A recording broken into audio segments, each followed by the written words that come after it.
Good afternoon, startups. Good afternoon, investors, and good afternoon, partners. Welcome at the 5th edition of Healthy Funding. How can we make our lives better with the help of medication, prevention, and technology? That's one of the main questions in the life science and health sector. To prepare for a healthy future, we need smart solutions. And today at Healthy Funding, it's all about your smart solutions and about funding. Welcome investors in the life science and health sector and startups with your solutions. Today is all about meeting each other and creating connections. This event is organized by Life Science and Health 010, the Municipality of Rotterdam, and Healthy Capital. Healthy Capital is the investment fund that invest in talented founders and teams. And for them, it's important that you have a good product market fit and that you already have actual revenue. International ambition and an innovative solution in the healthcare space are key. At the end of this session, Healthy Capital will announce something interesting for all of you. So stay tuned till the end of the session. I'm Anna Heiker, I'm the moderator of this session, and I will guide you through the program. And what do we have in store for you? It's all about learning from the best. The company perspective. So we have Wiro Niesen. He's an experienced entrepreneur and gained investment. He will share more about his company and his funding journey. We have investors, Kurma Partners and For Impact, and we will meet them and we can ask them anything. And we finish with Healthy Capital. So that's the program for today.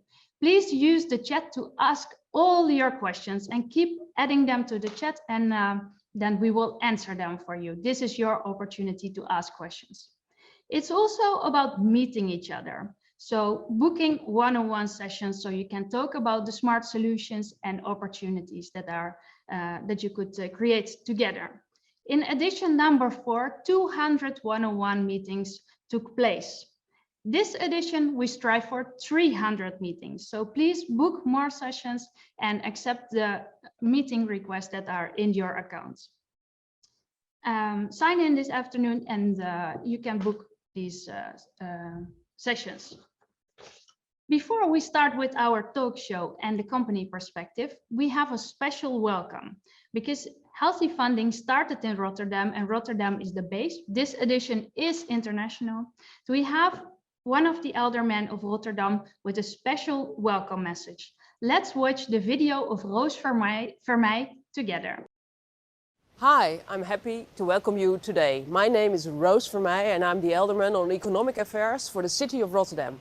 Economics is about the needs of people, and people all over the world are in need of up-to-date and affordable healthcare solutions. You are willing to invest time, money and dedication to bring those healthcare solutions to the market. But to do that, you'll have to find your matching partner so you can work together. In Rotterdam, we have top-ranking expertise in science, health and tech. And we stand for entrepreneurship and for national and international collaboration. This is why the city offers you today this Healthy Funding event. I hope you have an inspiring meeting and wish you all success.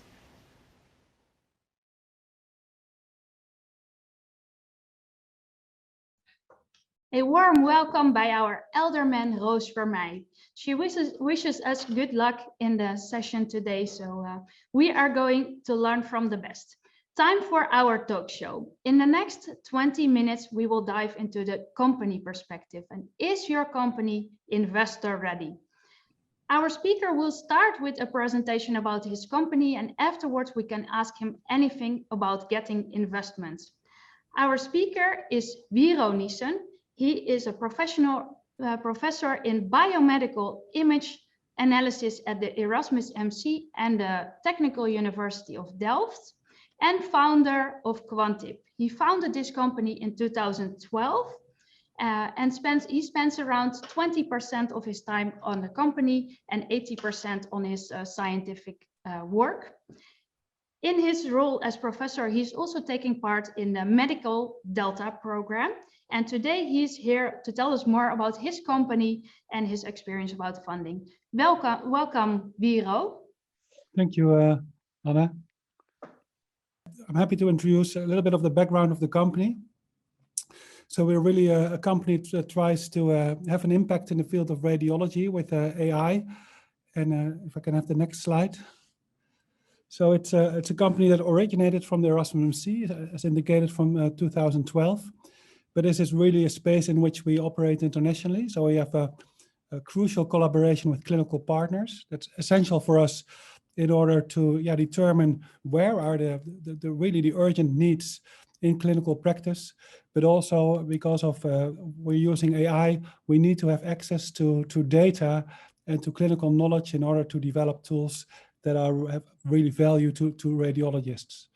So as a relatively small company, we of course have to collaborate with main partners in the industry that bring technology to many hospitals. So we have collaborations with partners like Philips, GE, IBM, Sectra, etc. And at this moment, we have 6 products that are FDA cleared and CE marked so that we can bring to the market. Can you go to the next slide? So as indicated, I founded the company, but the real, of course, you also need real entrepreneurs to really make a company work. So you here see the team. We're a team that I'm very proud of. So if the management team with Arthur Post-Outerweers, our CEO, Quirine van Voorster, our COO, and Jorrit Glaster, our CTO. And then if you look at sort of the DNA of the company, we really originated from high tech, from science, from developing novel tools. So we're still quite heavy on the R&D side with about 50% of the people of the company working there. But very important also a quality team that ensures that all that we develop adheres to clear guidelines and regulations so that we can get our technology FDA approved and CE marked, and a growing commercial team because the number of market applications is increasing. And also important, of course, to have a very inclusive and diverse team. So go to the next slide. So, and then perhaps click twice then, or 3 times, because otherwise it's a bit, because this is a dynamic slide. If you can click 2 or 3 more times. Yes. Yeah, so here's a little bit of the concept of what Quantib does. The idea is the following. You see that radiologists become better and better by seeing more and more images. And this learning process that goes through your career, and then if you retire, you sort of lose the knowledge.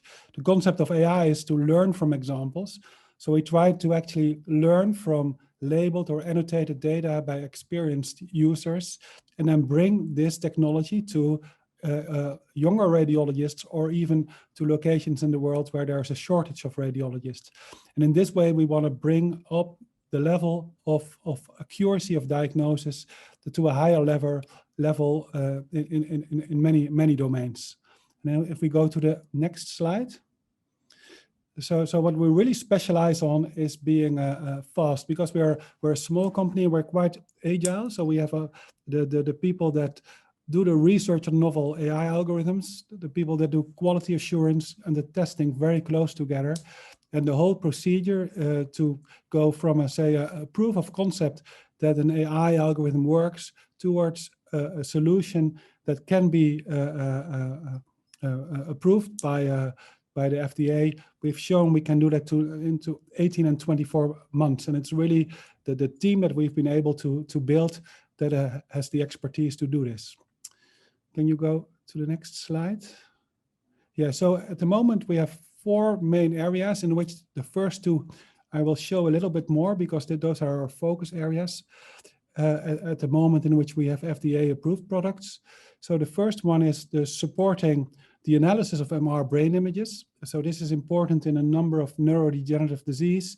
Think of the early detection of dementia and the differential diagnosis, knowing whether you have Alzheimer's disease or another part of dementia, and prostate cancer.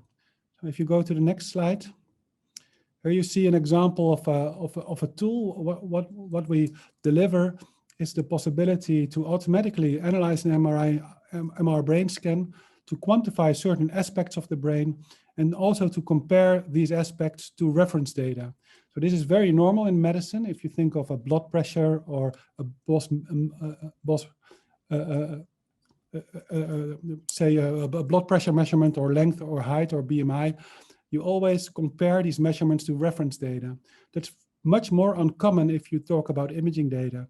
But because in Rotterdam we also have access to a very large population study, we not only provide quantification of different aspects of the brain, we also compare these aspects to a reference population, which helps in the interpretation of this data and in order to detect disease earlier or to do differential diagnosis. If you go to the next slide, and then perhaps also click a number of times. So the next slide is an example of the work we're doing in the prostate domain. In that domain, we have also MRI data. These MRI data are actually quite difficult to interpret. You really need experienced radiologists. And we have developed tools that help them in the workflow in order to do the diagnosis.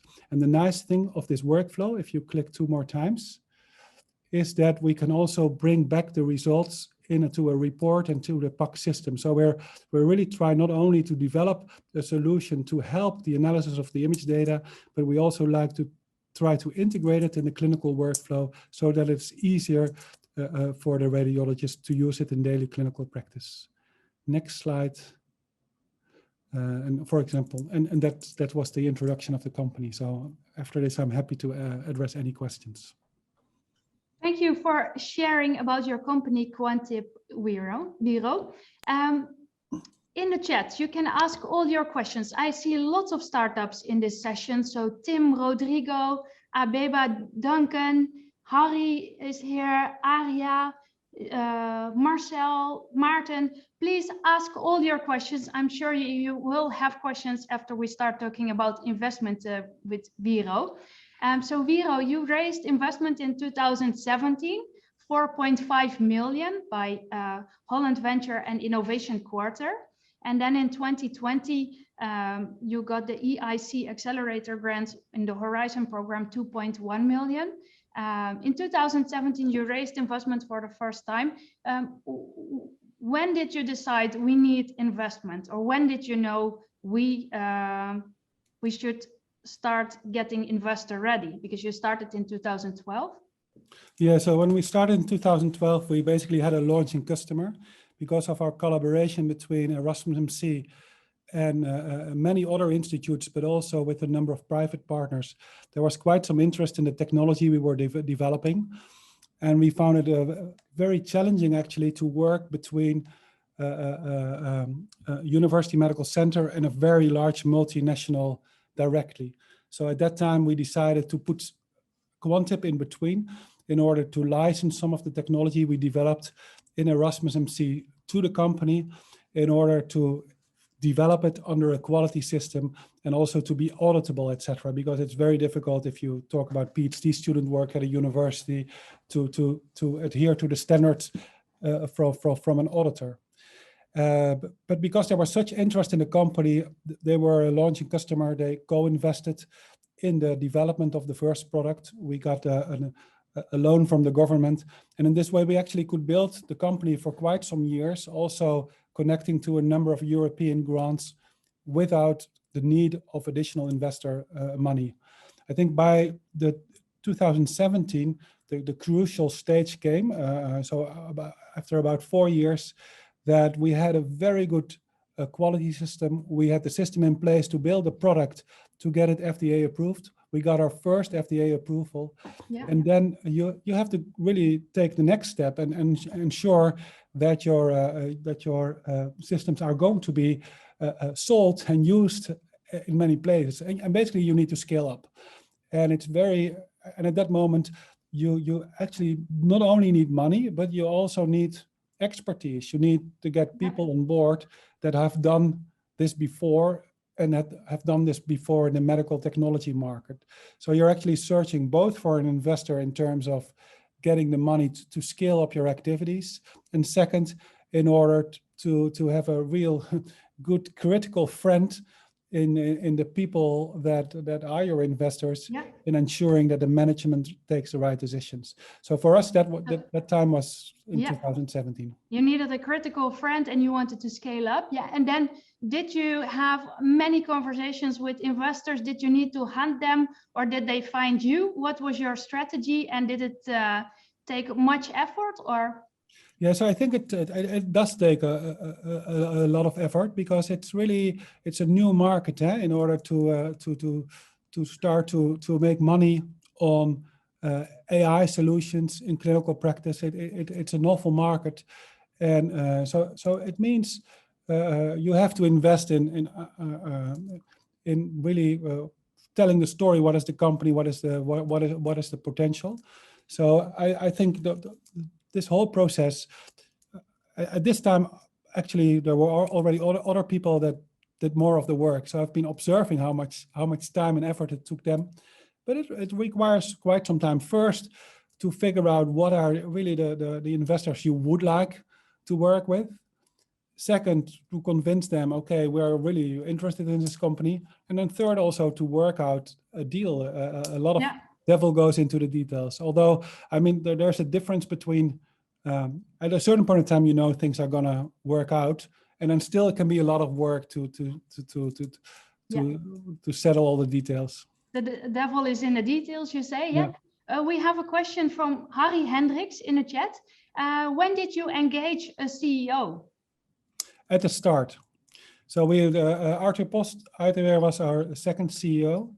So actually, I was sort of the CEO as long as Quantep did not exist, because for 1.5 years we were negotiating with our launching customer and making the license agreements and getting everything in order. But from day one, we got a CEO on board, because I realized, me being a professor and more, I mean, I'm also very interested in the company, but I'm also a professor, and you need full dedication in order to be able to make a company prosper. So we hired someone, Rudolf Scholte, and he had experience in both large companies and in smaller startups. And he also had a lot of expertise in quality and in how medical tech companies are being audited.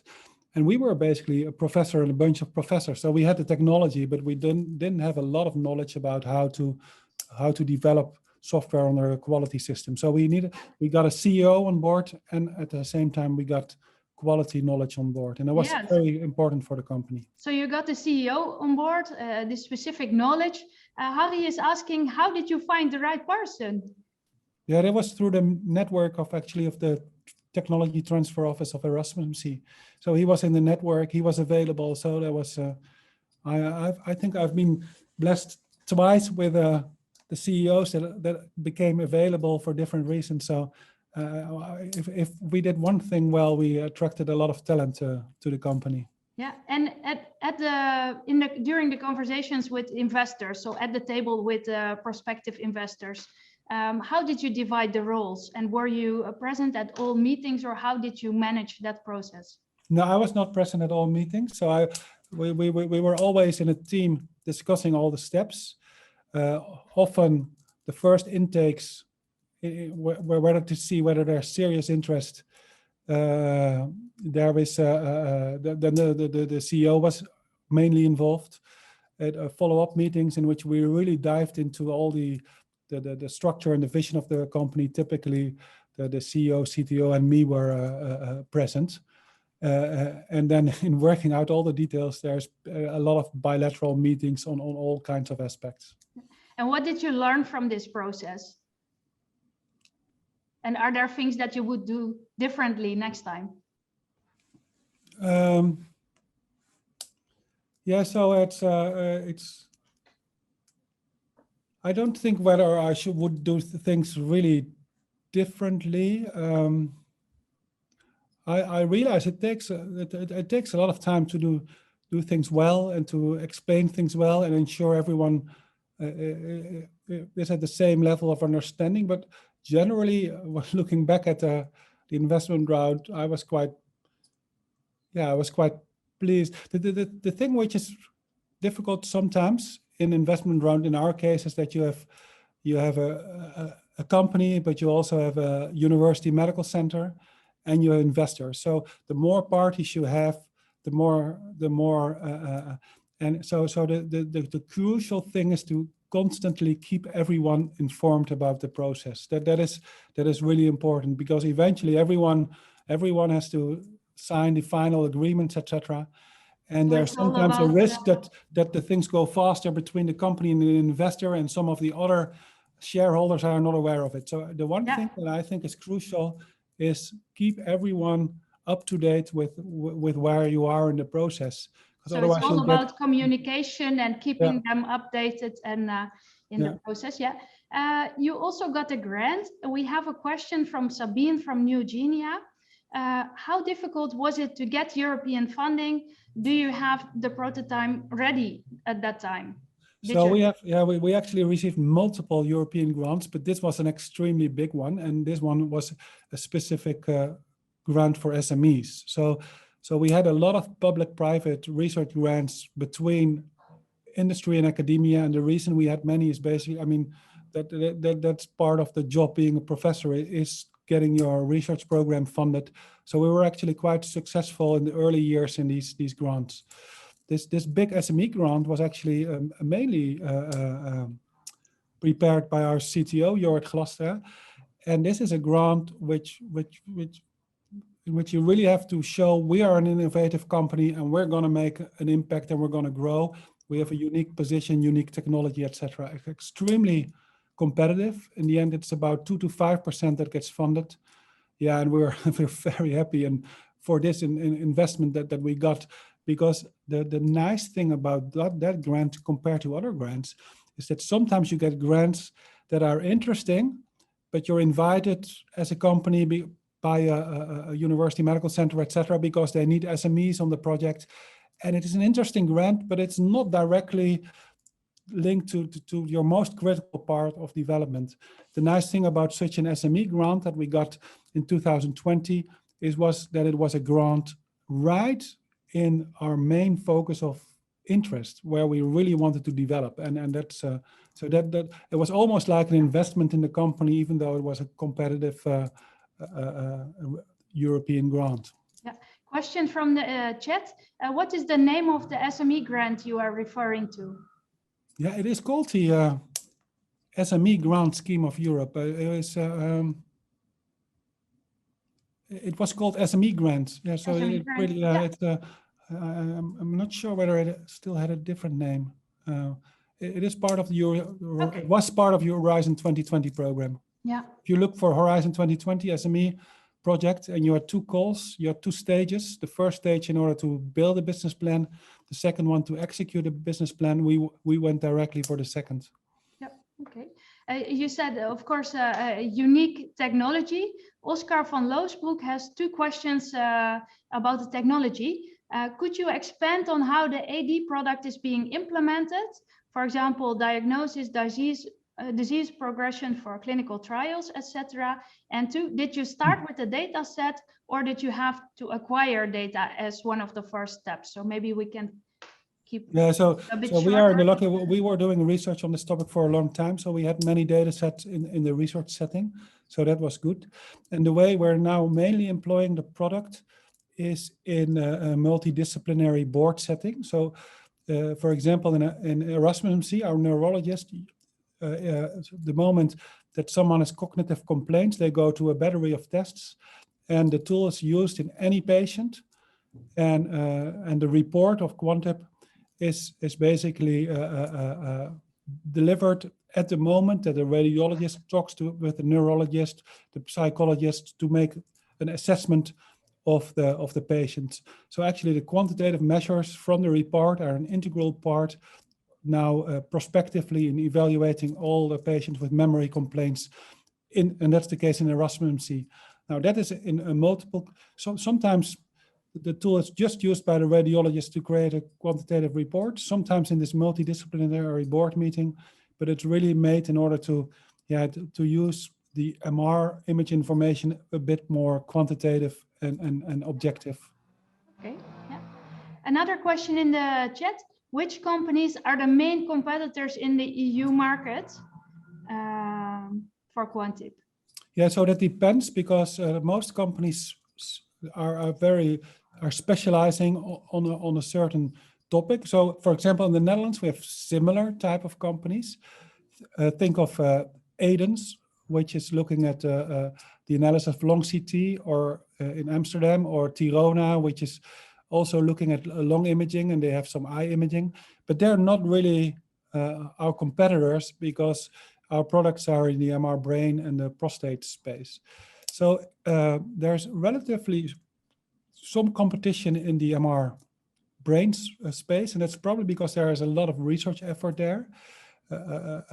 Two companies that we consider to be our competitors are Icometrics in Belgium and NeuroQuant, which is in California. So I think we have some unique aspects, I think, compared to these companies, especially that we're rooted in this strong population study. So we have this unique reference data. And I think in terms of technology, where there's, but there are some competitors in that space. In the prostate space, I think we're actually quite ahead in terms of the combination being integrated well in the workflow and having state-of-the-art AI to back our systems up. So I think there, we really see, we get a lot of feedback now from customers that they really like the solution we provide. Yep, thank you. We have two more questions in the chat, and we have time for them if we have short answers. So first question from Willemijn Vader. What is your business model? Is it fee per report or a license model? Yeah, so it has also changed over the year, but we're more and more moving towards the license model. So you get it and you pay a certain amount per year. And then the last question from Just B. Schornagel. What is the most expensive funding lesson you have learned to date? Yeah, so the thing is, the first time you get nervous when things go wrong. Yeah.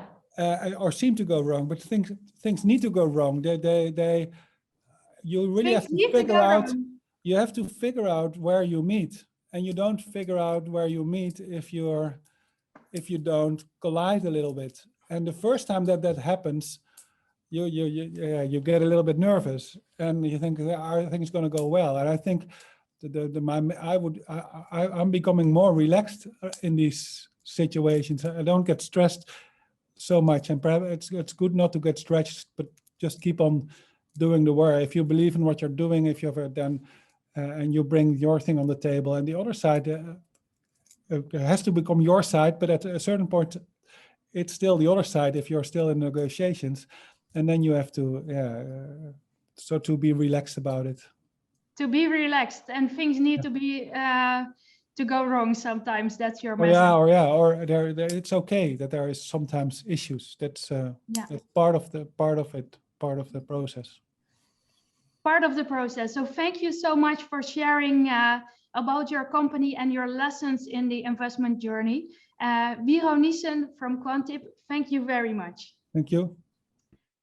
Then it's time to go to the investor perspective. Meet and learn from investors. We have an investor invited for you. Her name is Kate Mullard from For Impact, and she will share about the fund with us. First, she will give a short presentation, and afterwards we can ask questions. And please ask your questions during the presentation and afterwards in the chat, and we can ask her anything.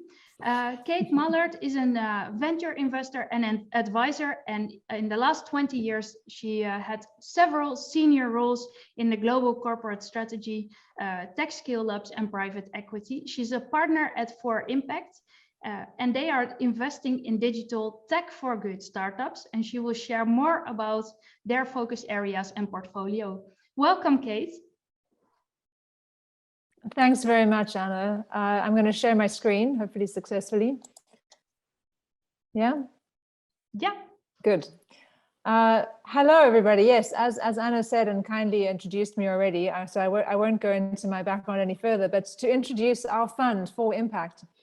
I'm one of three partners running For Impact, and we are a venture fund that invests in Series A and pre-Series A businesses. We do really like it when there's some revenue in the businesses that we invest in. The more revenue, the better. That's a really nice demonstration that the business has already got traction and is starting to make some real progress. Our fund is based in The Hague and Den Haag in the Netherlands. We primarily invest in Dutch-based businesses, but we also invest around Western Europe as well. And we're most interested in businesses that have global ambitions. That gives us a chance to really tap into our international networks and really start to add some value to our companies. As everyone knows, and as we like to do as well, we really do try our utmost to not bring just money to the table, but considerably more than that.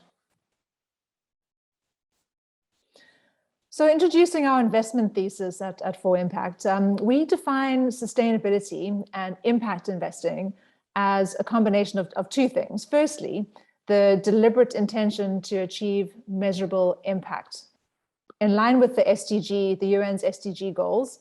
And we, generally speaking, group them into two clusters, being relating to planetary benefits as well as to people benefits. And of course, for this audience, the one that really is the most interesting is SDG number 3, good health and well-being, which we very much support, of course. And when you combine that sustainability goal and target with a really robust commercial business plan, that's where you really start to make some serious impact. We believe that these are the two parts, these are the two things that together really start to change the world, and that's what we stand for. And in fact, we actually believe that this will be ultimately the future of investing, and we really look forward to seeing that unfold over the coming years.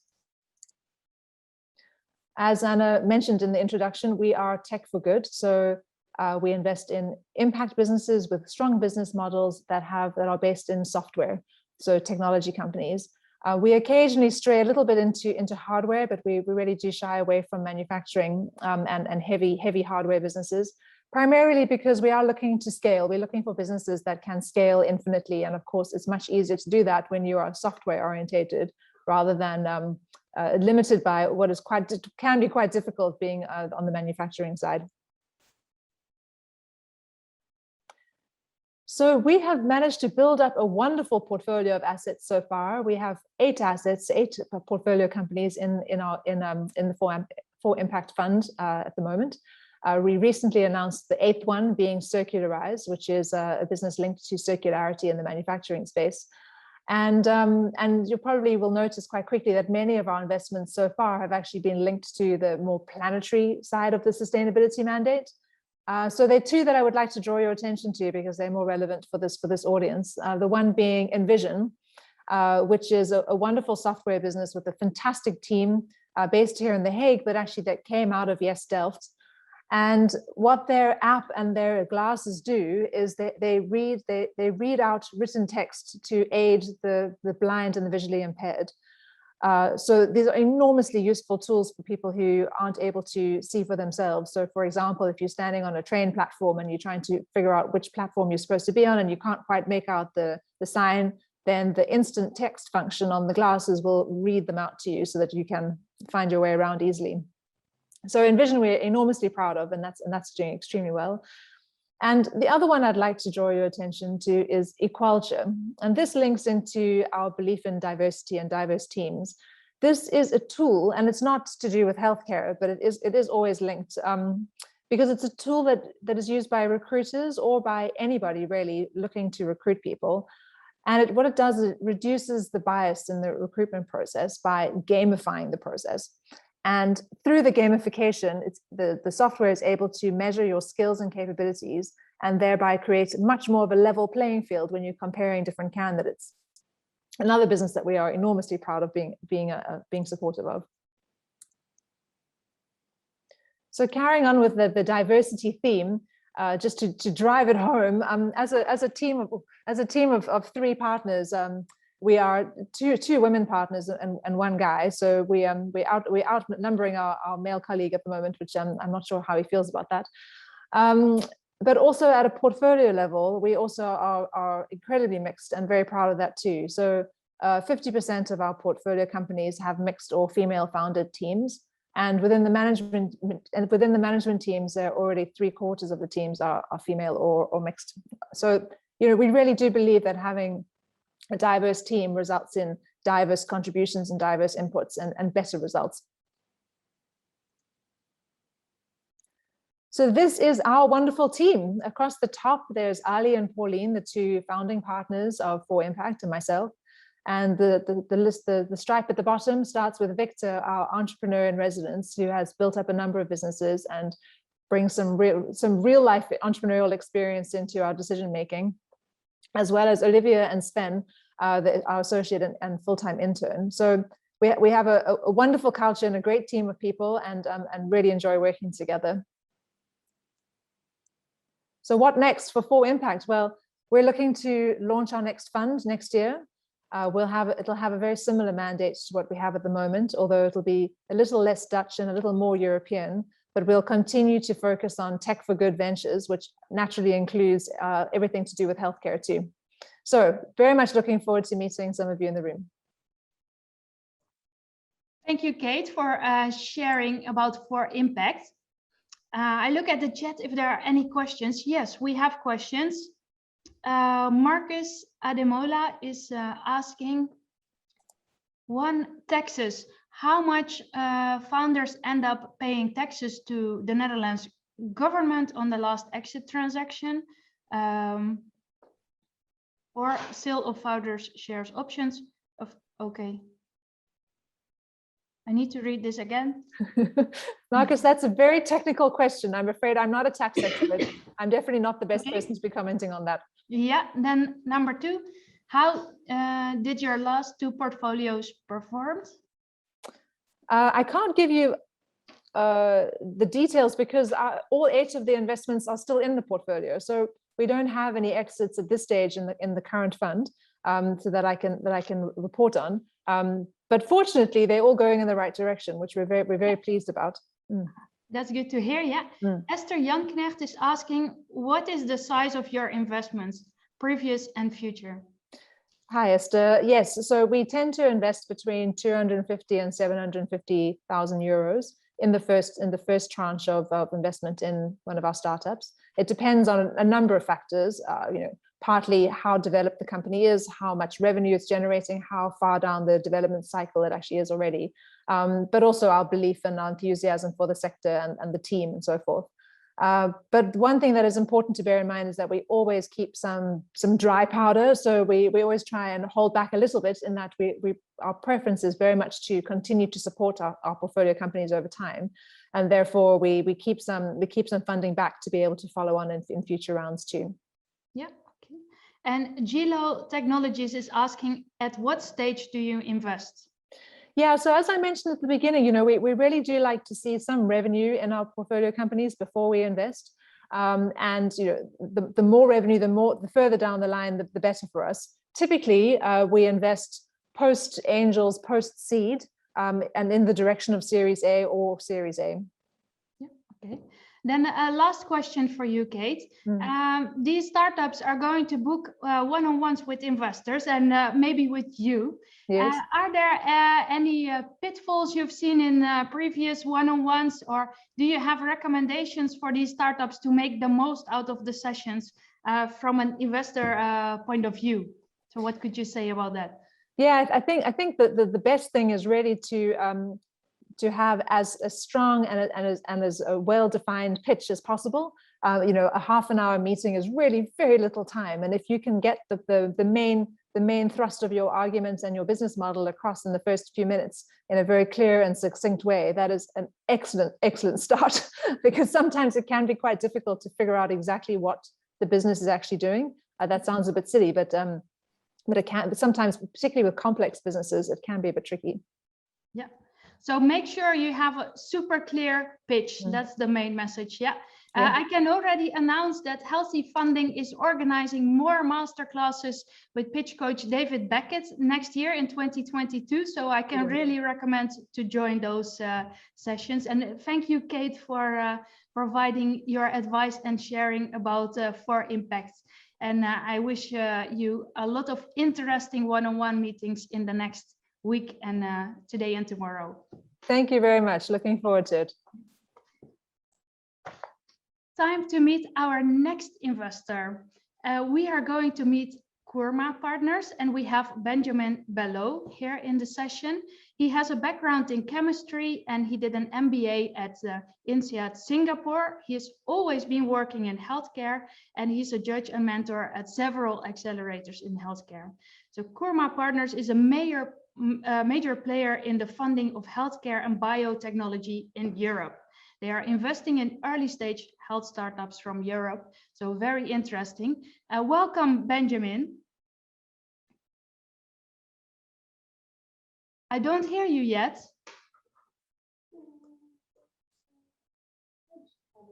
I can see you, but I don't hear you, so we will fix it.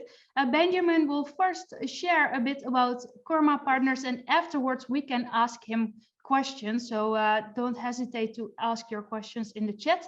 Could we? I'm looking at the technical team here in.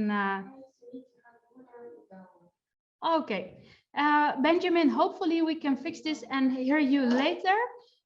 What we can do now is. Hi.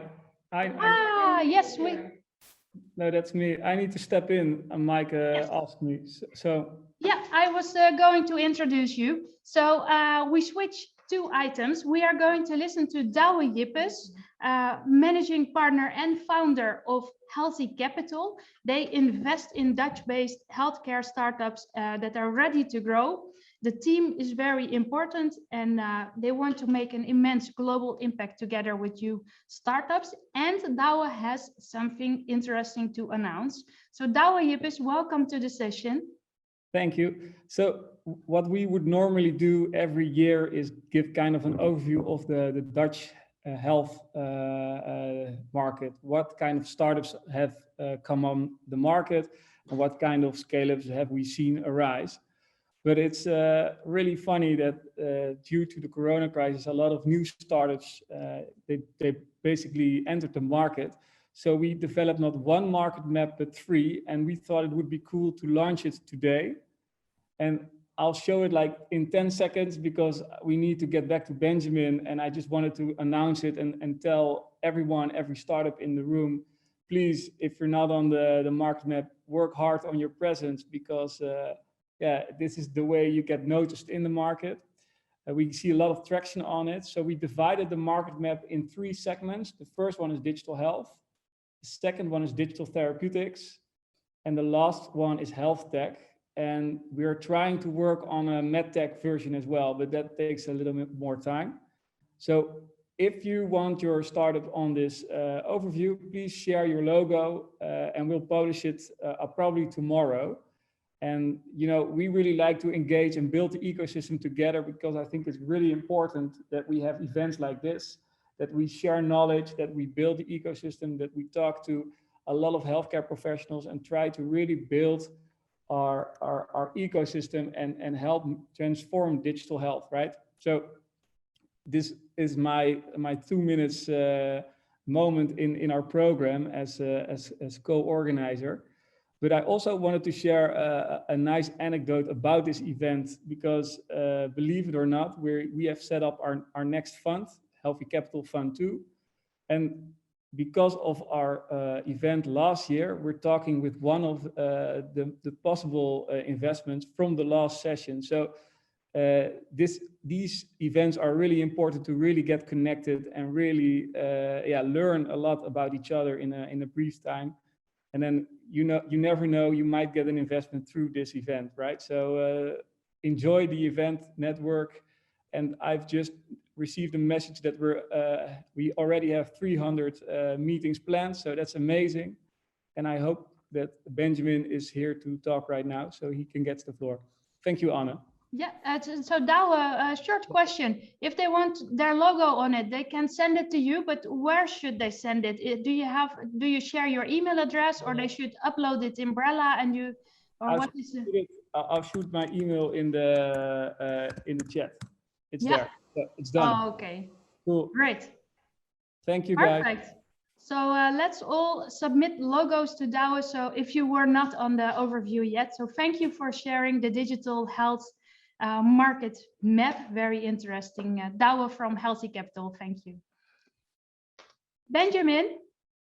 Can you hear me now? Yes, we can hear you. Great. Good. And yeah, it worked this afternoon. We are glad it works again now. So as I said, you will share first a bit about Kurma Partners, and afterwards we can ask you questions. So for the people in a session, please share your questions in the chat and we will address them to Benjamin. Benjamin, please. Yes, so I made the choice not to bring any slides. So I'm sorry, you'll have to listen to me, and I will try to make it as entertaining and interesting as I can. So we'll give you a bit of background on what we do at Kurma. So historically, I would say we are among the pioneers of early stage investments in healthcare in France. We are an investment company that started back in 2009, focusing on biotech at the time. And one of the very few healthcare-minded funds that actually decided back in 2015 to create a dedicated team and dedicated investment vehicles to go into digital health. So now, 2021, we are on the second fund on this topic. We are only doing seed stage investments at the moment. Our fund is a bit more than 80 million. Its purpose is to invest in the European Union. So of course, the Netherlands is a country of high interest for us. As a matter of fact, in digital health, we haven't invested in the Netherlands yet, but we did quite a few in biotech. Some of which were very successful. So we know there's talent, there's good technology in the Netherlands. We are sure of this, we don't need to be convinced. So yeah, European focus, as I mentioned, seed stage. Something that I believe is interesting about our approach is the way that we're trying to bring the best of both the healthcare and the tech world together. So what I mean by that is that we leverage our knowledge, our understanding of healthcare, which is deep-rooted in the company. And that means not only understanding regulations, but a lot of the other challenges that you have when you are a company dealing with healthcare, ranging from physician workflows, which you cannot change like this, convoluted sales cycle, difficult decision process. So if to all the entrepreneurs in healthcare in the audience, I'm sure you see what I mean. And tech-wise, we're growing increasingly, I would say, accustomed to challenges related to product adoption, user experience, scalability. So really trying to bring those two dimensions together. And the result is that we invested both in very medical regulated products and very tech-heavy ones. So to give you a few examples, on the medical side, one investment that we did is a company called Cardiologs, which is using AI for the analysis of ECG. It's a company that you may have seen in the news recently because it was just acquired by Philips. And for companies like this, of course, you have to go through a very thorough process of bringing clinical evidence, getting CE or FDA markings, etc. So it's a real healthcare product. And on the other side of the spectrum, so more on the tech side, we've invested in companies dealing with interoperability and data infrastructure. Another one doing doctor-to-doctor teleconsultation. So in a nutshell, we're trying to be very versatile when it comes to digital health and start from a need, from a use case, and then find the best solution.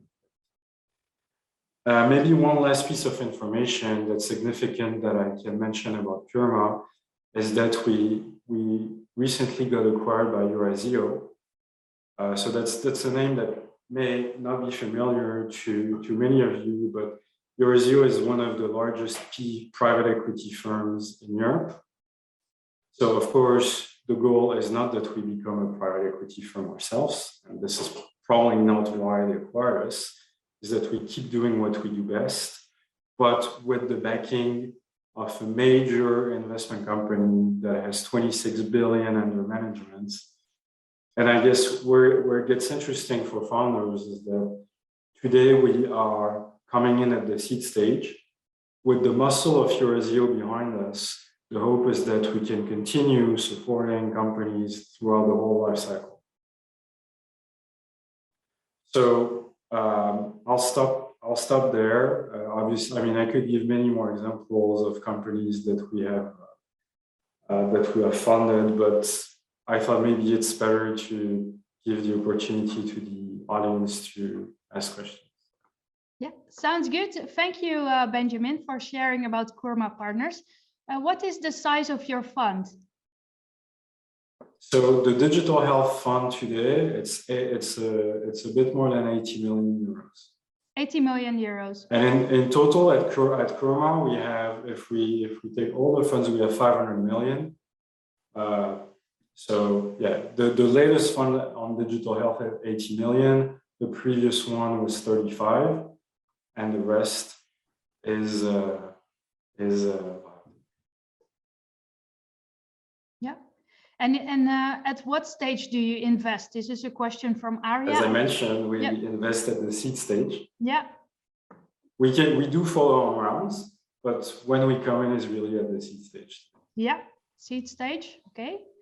Any other questions for Benjamin? Benjamin, we heard from Kate. Make sure that you have a super clear pitch prepared for the one-on-ones. And next to that, do you have any other recommendations for the one-on-ones, for the conversation part? And what are pitfalls you see in these one-on-ones? Because you have had many, I think. What should people avoid and what should they do? Okay, so that's a good question.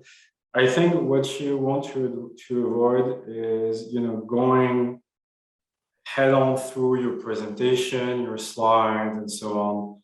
For me, when we don't have a lot of time, I want to understand the background of the people, who they are, how they came to build this company, and just understand the problem they're solving and the value proposition that they're bringing to the table.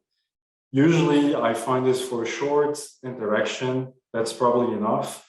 And if you can sufficiently hook investors based on that, you'll catch up afterwards, you'll have more time to develop and bring more details. So my advice would be don't necessarily try to use your slides. You have to find a compelling way to make what you're doing clear just with words in a few sentences. Yeah. So recently I heard from an investor that she was looking mainly at team market fit instead of product market fit. How do you feel about this?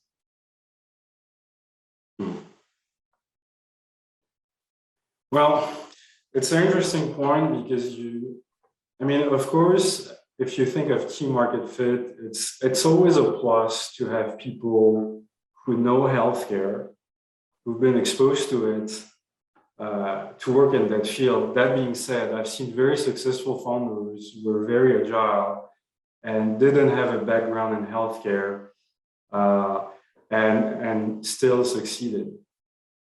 It's always difficult, to make a blanket statement. I guess it depends on your model. If you are on a very, platform type of model where it's all about usage and it's not very medical per se, I think you could get by without a lot of healthcare knowledge. Yeah. If you're doing something that's very high tech and the diagnosis of neurodegenerative diseases, then of course you need to have knowledge in the team or to have advisors who have that knowledge. Yeah. Okay, thank you. So we have three more questions, So if we can keep the answers short, then it fits in the time. So that's my request for you. You mentioned biotech and digital health, also medtech, and why this focus? This question is from Willem Mees van den Bijl. So what is the question? You mentioned biotech and digital health. Yeah. You also invest in medtech, and why this focus? Do we invest in medtech is the question. So if you mean medical device by medtech, so no, we don't do medical devices unless it's a smart connected device that also has a, you know, a more digital kind of play. But pure medical devices we don't do. Okay, yeah. Nicolaas van de Kerkhof asks, what is the multiple that you expect from an investment in digital health? 100x. 100x, okay. No, I mean, it's like, it's, you know, the generic answer would be, I don't know, something north of 10x. The truth is that it's still, you know, it's still a young sector. There haven't been that many exits as of yet in Europe. We've seen a lot of high valuations in the last few weeks or months. Exits and high value exits, not so much. So, you know, we're still learning as we go. Of course, when I invest in a company, I have to, you know, I have to see that if things go very well, I see a business that makes 100 million in revenue per year. Yeah. Otherwise, maybe the investment is not worth the risk. Whether it will do this kind of revenue is another story. Okay, then last question. We have only 1 minute for this question. Peter Walgemoed is asking, is your strategy to sell up or exit as fast as possible to the next investor round, or do you have other drivers like SDG, like Kate mentioned? I don't think any VC would have the strategy to invest in one round and go at the next. And even if it did, that's usually not possible. So, I mean, I guess our objective is to stay within a company as long as we can provide value. And I guess based on our expertise and what we know and what we do, we are a better place to be helpful at the earlier stages. If you are about to scale up your sales in the US, maybe, to be honest, we have less to bring to the table. Then again, it doesn't mean that we want to exit, but maybe we will accept, you know, step down from the board or stuff like this. But the short answer is that no, our job is not to flip our investment as fast as we can and be out of the door within a few years. Yeah. We are in this for the long run. Thank you for sharing your insights, Benjamin Bello from Kurma Partners. Thank you. Thank you for having me. In the one-on-ones this week and today and tomorrow. For us, it's time to wrap up the session. We have learned from the best. We have heard the company perspective from Viro Nissen, the investor perspective from Douwe Yippes from Healthy Capital, from Benjamin Bello from Kurma Partners, and Kate Mullard from For Impact. Thank you for sharing your insights and knowledge with us. Now it's time to check your Brella app and to book more meetings, because we already reached the 300 as we heard from Douwe, but there is a space for more meetings and more opportunities to discuss potential collaboration and investment opportunities and getting to know each other. So go to the Brella app. Appointments take 30 minutes. They can be scheduled all day. You can also fill out your availability in the app so people know when they could meet you. After the 26th, after the last day of one-on-ones, the platform stays open, so you can still reach out to connections that you made during this week.